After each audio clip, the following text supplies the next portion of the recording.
Rusijos sulaikymui skyrėme daugiausia dėmesio ir šiandienos susitikime. Prezidentas Zelenskis pristatė naujausią pažangą Jungtinių Amerikos valstijų prezidento Donaldo Trumpo iniciatyva vykstančiose pokalbiuose dėl taikos Ukrainoje. Ne pirmą kartą įsitikinome, kad Rusija vengia įsipareigoti teisingai ir tvariai taikai ir nesutinka su paliaubomis kaip būtina taikos įžanga.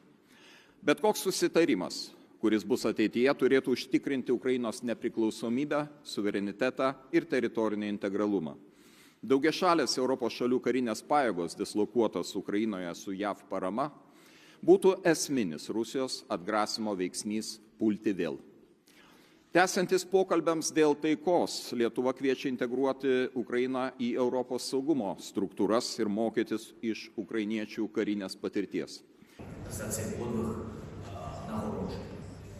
Natomiast nie mam najmniejszych wątpliwości, że w sensie strategicznym droga Ukrainy idzie w kierunku cywilizacji, czy jest częścią cywilizacji zachodniej, a nie z całą pewnością cywilizacji wschodniej, o czym Ukraina dzisiaj, cała Europa i cały świat bardzo boleśnie przekonuje się w trakcie wojny z Rosją, więc kierunek dla Ukrainy jest oczywisty, ale nie proście mnie Państwo, żebym mówił o datach. Dla mnie, znając proces akcesyjny, rok 2027, oczywiście pod względem formalnym, pod względem tych problemów, o których więcej wie pan prezydent Zełenski niż ja, wewnętrznych, jest z całą pewnością trudno osiągalny, ale to...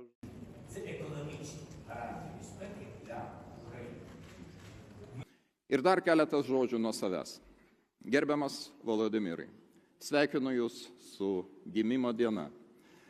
Prieš kurį laiką, kuomet susitikome norinčiųjų koalicijoje Paryžiuje ir aš jau žinojau, kad Jūs atvyksite į Lietuvą būtent savo gimtadienio dieną, tikrai tuo labai apsidžiaugiau, nes pasakiau Jums, geriausia švęsti gimtadienį ten, kur turite nepaprastai daug draugų.